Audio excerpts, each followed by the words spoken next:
Salam, selamat bertemu kita kembali Bapak Ibu Saudara-saudariku yang dikasihi Tuhan, yang sangat saya kasihi dalam channel Langsung Sitorus ini, yang kita gunakan sekarang dalam menafsirkan, memahami, dan merenungkan firman yang tertulis di dalam Lukas 2 ayat 8 sampai 14, yakni pada malam Natal akan dikobahkan tanggal 24 Desember tahun 2024.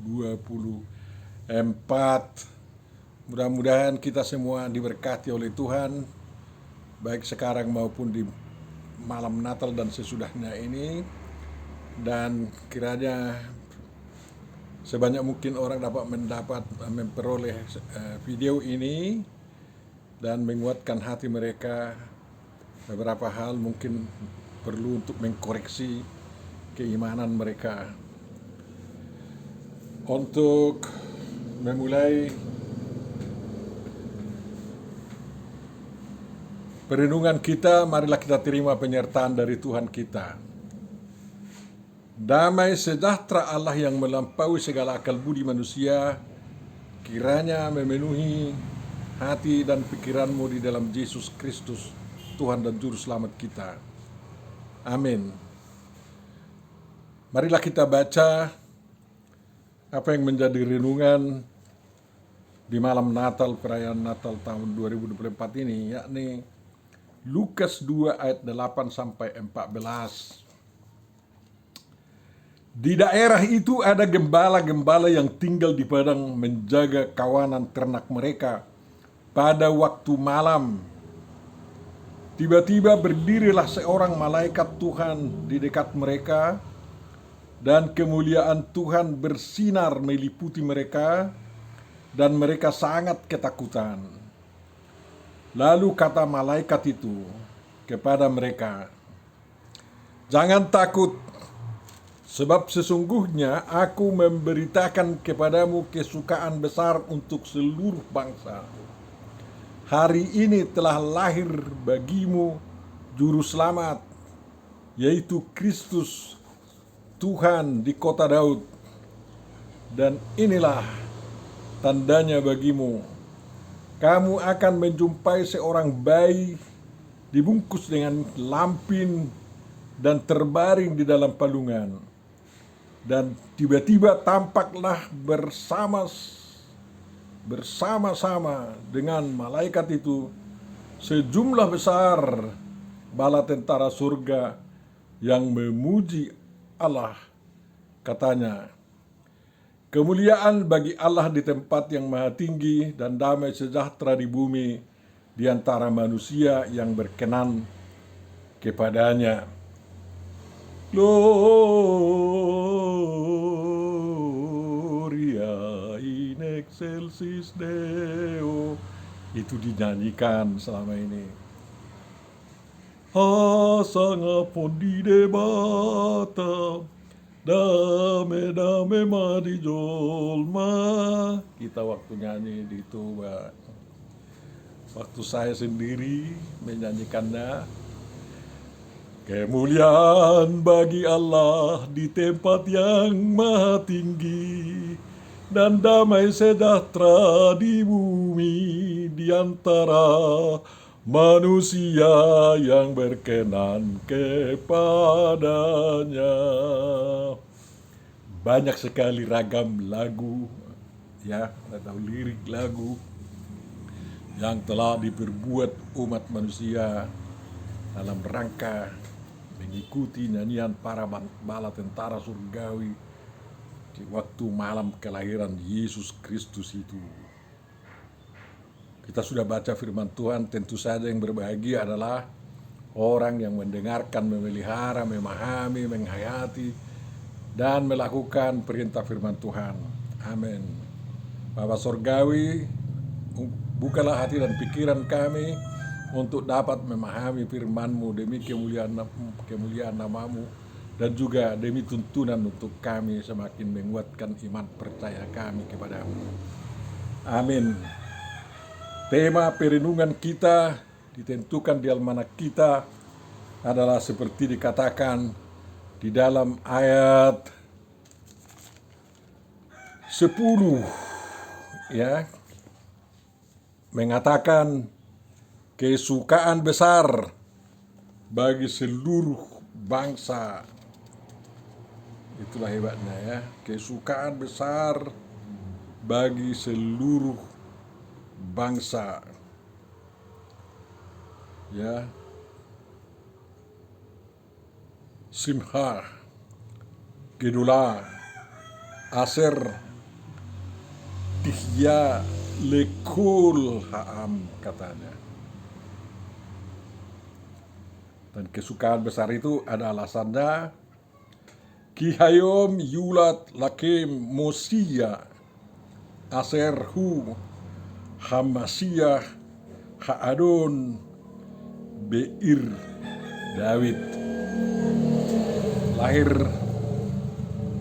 Mesias Juru Selamat di kota Daud. Itu alasan kesukaan besar bagi kita.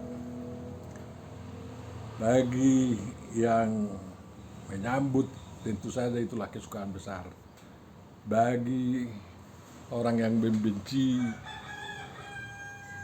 seperti Herodes membenci Tuhan Yesus, itulah kemalangan besar.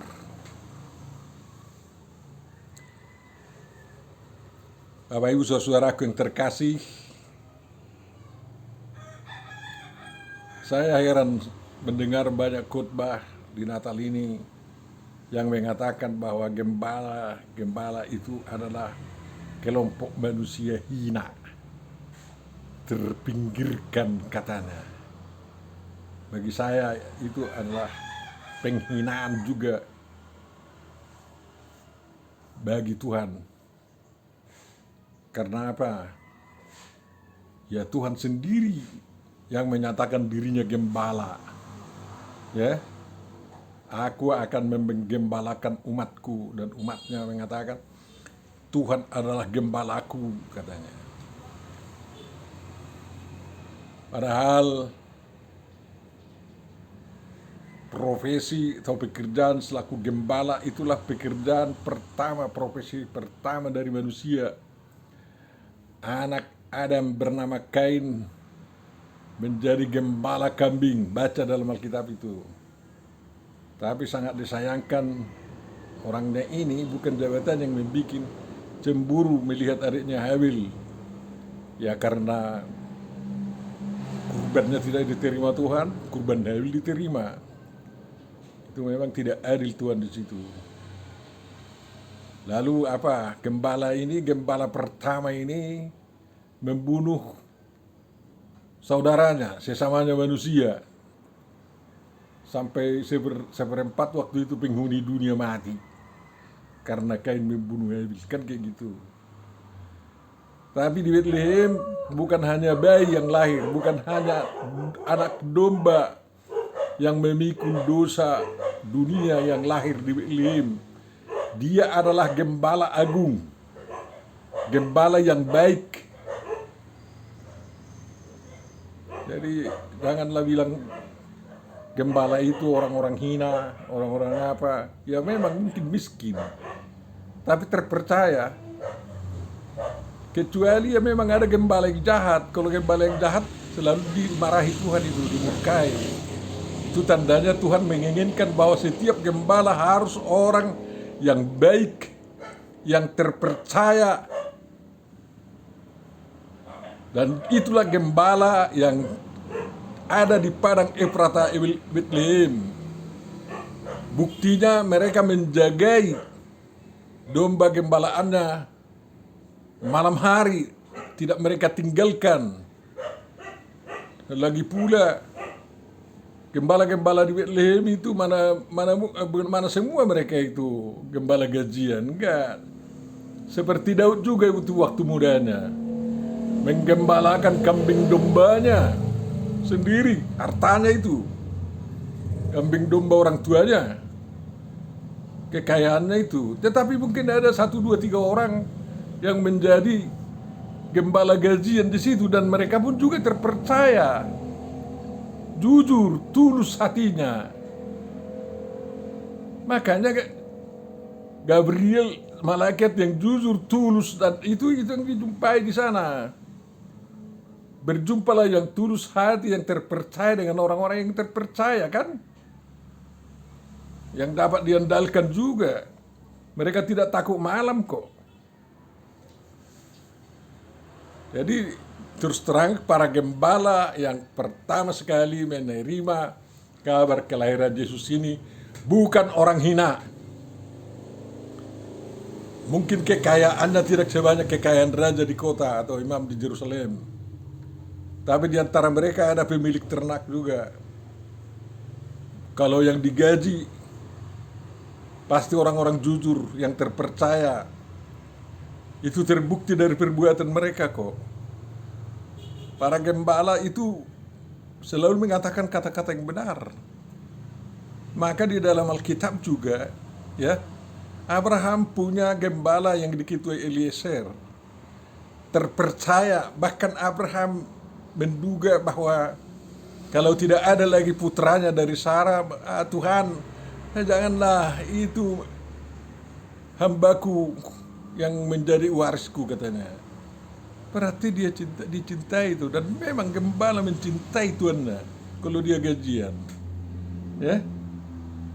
Kalau ternaknya sendiri yang digembalakan, dia sangat mencintainya. Gembalanya itu sangat mencintai orang tuanya, patuh terhadap orang tuanya, mengerjakan pekerjaan itu.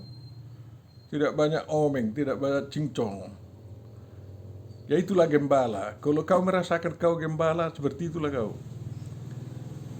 Dan kita tahu, ya, para nabi pun gembala, nabi yang benar, ya.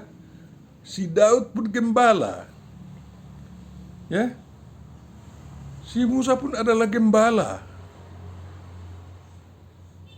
Itu pekerjaan yang agung lah itu. Makanya Tuhan Yesus pun mengatakan dirinya gembala yang baik, bukan gembala yang jahat. Di padang Efrata itu gembala yang baik semua yang ada, yang mendengar berita dari surga. Itulah yang pertama dulu dalam perayaan Natal ini. Dan kau lihatlah dirimu sebagai seorang profesional yang tugasnya dua sangat berat, yakni mengurus yang kau gembalakan, mengurus ternak yang digembalakan, dan mengurus tuannya, pemilik ternak itu.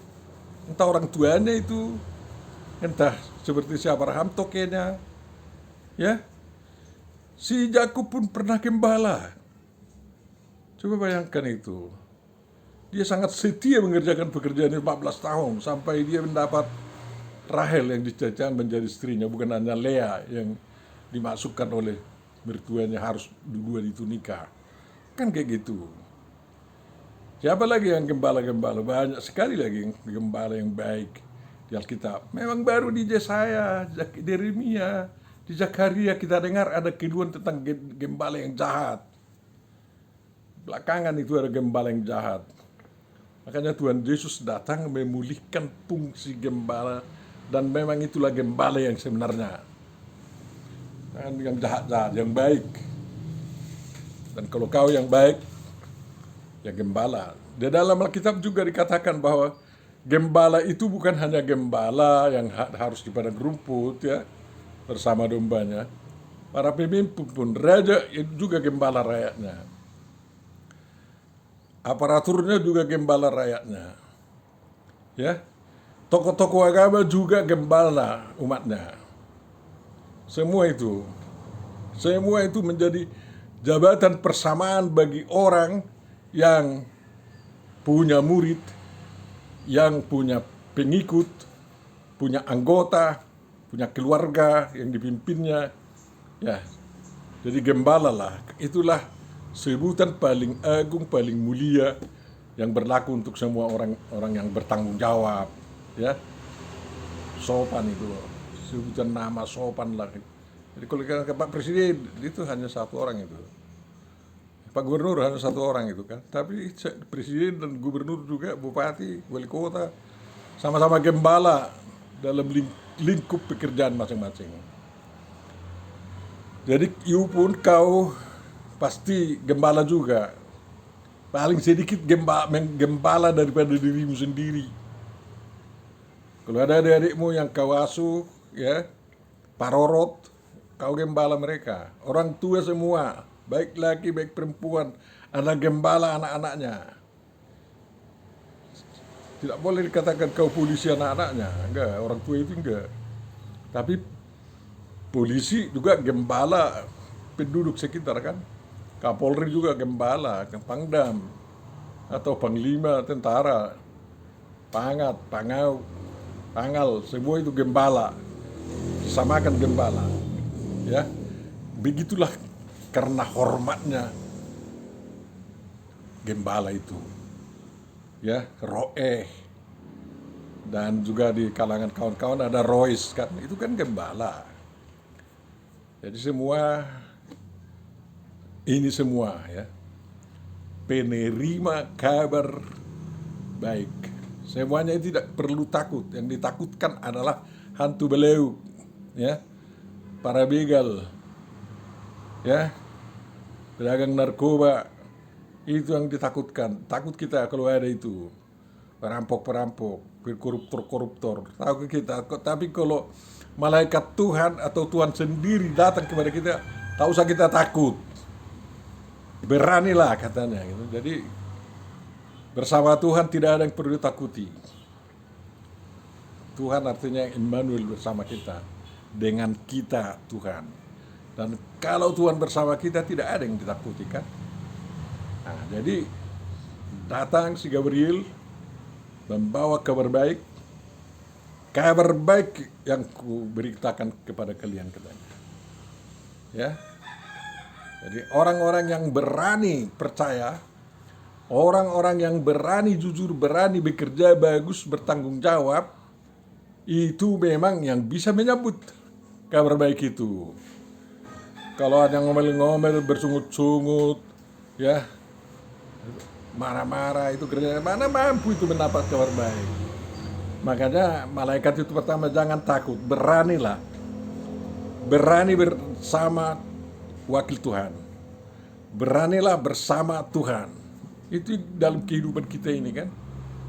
Takut, kalau takut untuk apa itu? Ya, sedangkan monyet tidak takut lagi sekarang ini, apalagi manusia. Apalagi orang-orang yang baik lah yang perlu tidak takut, harus berani. Dan orang-orang inilah yang bertanggung jawab, yang tulus hatinya, terpercaya mengerjakan tugasnya, dan itulah yang dijumpai malaikat. Orang yang terpercaya dapat memberitahu, ya, menemui Yesus di kandang domba dan lalu memberitakan, karena mereka adalah orang-orang terpercaya, tidak pernah bohong-bohong, gembala yang baik. Tuhan Yesus pun tidak pernah bohong kan, karena dia gembala yang baik. Ya, dalam peristiwa Natal itu domba lahir kandang domba, tapi dia sekaligus gembala yang baik. Jadi waktu Yesus lahir pun kita sudah digembalakan. Ya, mungkin dari dalam kandungan mereka orang tuanya digembalakan oleh Tuhan Yesus, berjalan dari Nazaret 120 km ke Bethlehem. Berbiasa itu kan. Tanpa mereka sadari Tuhan menggembalakan mereka kok. Jadi yang paling luar biasa dalam Alkitab kita, Tuhan sendiri itulah gembala. Kawan-kawan sekerjanya yang mau disapa melalui pemberitaan dari Gabriel ini. Coba bayangkan betapa luhurnya kehidupan seorang gembala. Jadi jadilah kau gembala. Ya. Kesukaan besar untuk seluruh bangsa. Ya. Sampai sekarang masih belum semua bangsa bersuka cita oleh karena kehadiran Tuhan Yesus Kristus. Masih perlu mereka disadarkan. Tanpa kehadiran Tuhan Yesus tidak ada damai di dunia. Perlombaan senjata yang ada, perang. Kalau Ukraina kembali mengenal Tuhan Yesus karena mereka banyak Kristen, dan Rusia pun kembali mengenal Tuhan Yesus yang bawa damai itu, segera saya rasa mereka berdamai. Bagi-bagi tanah silakan aja. Pada waktu Perang Dunia Kedua pada terjadi pada malam Natal, tentara Jerman dan tentara tentara Amerika, ya, tanggal 25 Desember sudah letup-letupan bunyi lonceng mereka, Natal dulu kita sekarang katanya, damai. Tidak ada tembak-tembak dulu katanya. Tembak, nggak ada tembak-tembak memang mereka. Baru setelah selesai mereka sama-sama yang bermusuhan itu merayakan Natal. Ayo lagi perang ya katanya. Itu orang-orang munafik lah itu. Kita harapkan pada masa Natal ini sebenarnya perang bisa selesai semua. Ya. Sangat disayangkan Trump lagi ngancam-ngancam semua. Susah dunia dibikinnya. Tak boleh si Presiden Donald Trump menyusahi dunia lagi. Tidak boleh. Dia seorang anak Tuhan. Kita ajak beliau untuk betul-betul seperti gembala di padang Efrata bisa menggembalakan dunia kalau dia merasa dirinya pemimpin dunia. Kan kayak gitu. Sehingga damai sejahtera. Tuhan dimuliakan di tempat yang maha tinggi. Kan kayak gitu.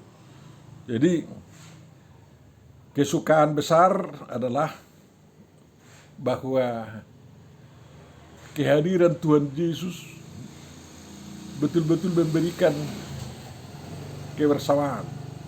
Ya, lihatlah, bala tentara surga bisa bersama menyanyikan Gloria in excelsis Deo.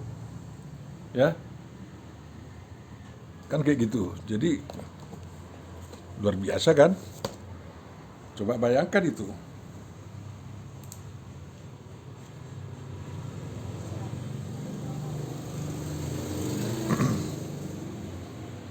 Dalam Alkitab terjemahan Latin kita, Gloria in altissimus Deo katanya. Ya. Tadi sudah saya baca dalam bahasa Ibrani. Kehadiran Tuhan Yesus membawa itu.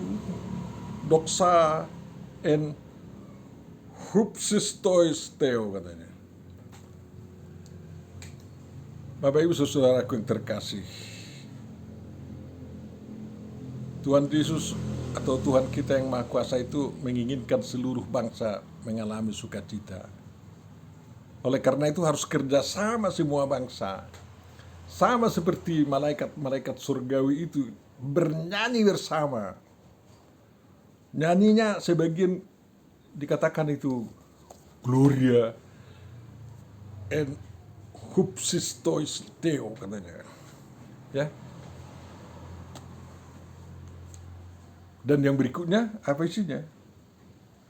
Kapi kai epiges eirene en anthropois eudokias katanya. Jadi di bumi ada damai kalau semua bersuka cita. Jangan ada yang susah. Sekarang orang-orang di Gaza tidak bisa bersuka cita oleh karena perang yang menghancur-hancurkan itu. Tak ada gunanya itu. Gak ada gunanya perang Gaza Israel kan. Untuk apa? Tapi itu diperalat oleh Amerika dan Eropa dan Rusia dan Iran untuk perlombaan senjata kan. Mereka bikin uji coba senjata arena itu. Makanya air mata bercucuran semua. Ya, kalau bisa sebenarnya kekuatan kita tempelin semua itu. Harus berhenti berkelahi. Sama seperti kita, kalau kita gembalakan adik-adik kita kan. Kalau adik-adik kita itu berkelahi, saya punya adik yang kembar waktu kecil, waktu SD mereka selalu bertinju. Kalau dikatakan seспire, tidak mau. Mengapa kalian berkelahi, kata orang tua. Dan juga ini, au, katanya lagi. Baru kalau saya datang, diam semua. Hentikan. Jadi harus ada kekuatan di dunia yang mengatakan hentikan semua yang tidak damai itu. Bapak Ibu saudaraku yang terkasih, ya bisa lahir Tuhan Yesus di hidup kita. Tentu saja kita ingin selamat, ada juru selamat. Omong kosong semua yang mengajarkan saya bisa selamat diri sendiri katanya. Saya bisa selamatkan saya masuk ke surga. Omong kosong itu. Seolah-olah miliknya surga itu. Entah jasa apapun dalam dunia ini kau andalkan. Entah perbuatan baik apapun kau andalkan untuk bisa selamat. Masuk surga. Omong kosong. Gak bisa. Seolah-olah kau pemilik surga itu. Seolah-olah kau bisa atur juru kunci pemegang kunci surga itu. Kuncinya adalah sambut Tuhan Yesus. Ya, kalau kau sambut Tuhan Yesus, Kristus itu kun Tuhan di sini dikatakan. Ya, makanya kebersamaan untuk menyambut Tuhan Yesus perlu lagi seperti gembala itu. Ayo pergi ke Bethlehem katanya. Satu suara mereka, satu tekad. Ya, satu sukacita. Mereka ramai-ramai pergi ke Bethlehem. Karena ada berita sukacita sama mereka, sukacita itu mau dibagikan kepada orang. Mereka temukan fakta yang sebenarnya sesuai dengan berita daripada Gabriel itu, dan mereka beritakan juga sejujurnya begitu. Tidak seperti kau sangka. Mereka menggede-gede, enggak ada itu. Ya. Mereka bagaimana mereka lihat di Bethlehem, itu yang mereka beritakan dan mereka artikan bahwa itu adalah Mesias, Juru Selamat, Tuhan. Mesias artinya Kristus, ya kan? Di mana? Di kota Daud. Kotanya di kota mana? Di Migdal Eder, di gua, tempat berkumpulnya para domba-domba yang akan dikurbankan ya di Bait Suci atau di Mezbah Bait Suci di Yerusalem. Waktu itu masih ada Bait Suci di Yerusalem karena baru tahun 70 masih dimusnahkan dan diratakan. Kalau waktu kelahiran Tuhan Yesus ya masih ada Bait Suci dan Mezbah di sana. Jadi masih perlu itu tempat menggembalakan para domba-domba yang dikhususkan untuk menjadi kurban-kurban bakaran, kurban penebus dosa. Kesanalah Tuhan Yesus datang, karena dia tahu dia adalah domba Allah yang memikul dosa dunia, kan? Disitulah. Mengapa harus kita sambut dia? Kalau kita mendapat bagian dalam kedatangan Tuhan Yesus Kristus, pasti tidak ada alasan kita tidak bersuka cita. Semiskin apapun kita pasti bersuka cita. Tapi kalau kita temukan makna kedatangan Yesus itu yang bikin damai hatimu, damai di hatiku, damai di hati keluargamu semua, damai di kampungmu, itu yang paling luar biasa, Bapak Ibu Saudaraku yang terkasih. Satu lagi dalam peristiwa Natal itu ya, yang bersama-sama ada 3 orang Majus dari timur atau dari Persia itu datang bersama-sama. Bawa kemenyan, bawa mur, bawa emas. Kalau enggak ada punyamu seperti yang kau bawa, hatimu yang bawa. Tapi bersama-sama itu yang penting. Menyambut Tuhan Yesus yang datang. Jadi jangan sampai ada hanya ayah, hanya ibu, hanya anak yang ikut Natalan. Ya, kalau enggak bisa di gereja, di rumahnya harus bersama-sama juga memuji Tuhan. Ya, nyanyikan aja nyanyian Hasangapo di debatan. Nah, sudah selesai kan. Dan itulah Natal itu. Tidak ada perlu uang 100 juta untuk itu ya. Memang ada panitia-panitia Natalan, mudah-mudahan bermakna semua itu. Bagi saya sering katakan tidak bermakna karena tidak berdampak, hanya menghabiskan anggaran. Tapi kali ini janganlah begitu lagi ya. Sewaktu saya bekerja di Medan, ya ada Christmas season, ya saya katakan pada waktu itu saya larang jangan menjadi alat korupsi ini, jalan korupsi. Justru jalan korupsi semakin korupsi, akhirnya tak usah lagi Christmas season di Medan, saya bilang. Karena kong kali kong ya, panggar provinsi, panggar daerah, panggar kota dengan panitia Natalnya. Yang saya inginkan waktu itu kalau Christmas season, masa raya Natal bulan Desember sampai Januari, saya bujuk para pedagang-pedagang, toke-toke besar, menurunkan harga dagangan mereka. Tak usah cari untung dulu. Itu Christmas season, musim perayaan Natal. Ini tidak bisa begitu, percuma kali kita ini orang Kristen. Ngeri juga Pak. Jadi Yesus itu Tuhan, Kurios, ya, Adonai, Adon. Mengapa perlu diberitahu bahwa dia Tuhan? Tuhan adalah penentu, ya, kehidupan di dunia, ya. Mana bedanya Tuhan dengan Tuhan? Kalau Tuhan hanya yang berkuasa untuk daging, untuk badan.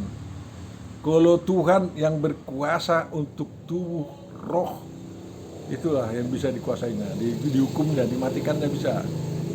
Kalau tuan-tuan itu seperti tuan tanah atau toke besar, dia bisa mungkin hanya menghukum badan ini, tidak mampu itu menghukum roh manusia. Tetapi kalau Tuhan, sama namanya, sama kata-katanya itu, kurios, adon, ya.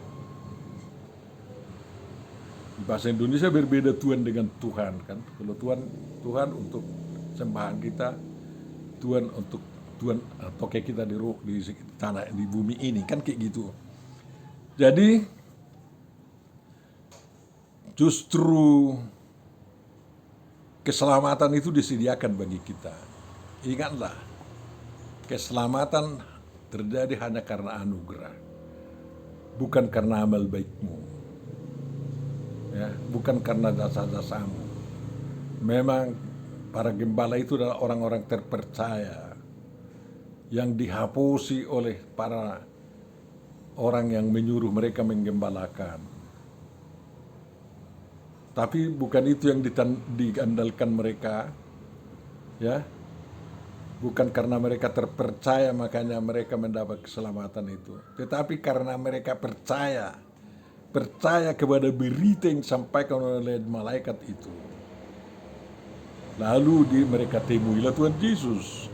Semakin percaya, dan sudah semakin percaya, mereka semakin bersaksi tentang kebenaran yang dikerjakan oleh Tuhan itu. Mereka bersaksi karena apa? Karena mereka ingin orang lain juga selamat. Saya juga ingin kalian selamat, makanya saya di sini saya bikin video ini mengajak kalian ikut selamat. Jangan takut untuk ikut selamat. Harus beranilah. Jangan sia-siakan kesempatan untuk ikut selamat. Ya kalau memang pendapat-pendapatmu atau keyakinanmu bisa membuat kau selamat, silahkan aja. Tujuan Tuhan bahwa manusia semua selamat. Mudah-mudahanlah selamat. Ya. Tapi terus terang bahwa yang lahir di Bethlehem ini adalah jalan kebenaran dan hidup. Hanya dia jalan selamat. Dia pemegang kebenaran. Kalau kau bentuk kebenaranmu sendiri, tak bisa menjadi alasan selamat. Ya. Dia adalah kehidupan. Kalau kau tukang-tukangi hidupmu bisa juga, tapi tidak selamat. Tapi kalau kau sambut kehidupan yang dibawa oleh bayi yang lahir di Bethlehem itu, pasti selamat, pasti hidup, bahagia, bersukacita katanya. Tuhan memberkati kita semua. Bapak Surgawi, terima kasih atas renungan yang sampai kepada kami. Mudah-mudahan itu semakin mendorong kami semakin dekat kepadamu dan mau patuh akan kehendak-Mu, dan kami akan hidup di dalam damai sejahtera-Mu, ya. Dan kami terus mempergunakan kemuliaan yang Kau anugerahkan kepada kami untuk memuliakan Engkau, Tuhan kami satu-satunya, sembahan kami yang maha agung. Terpujilah nama-Mu dan kabulkan doa kami. Amin.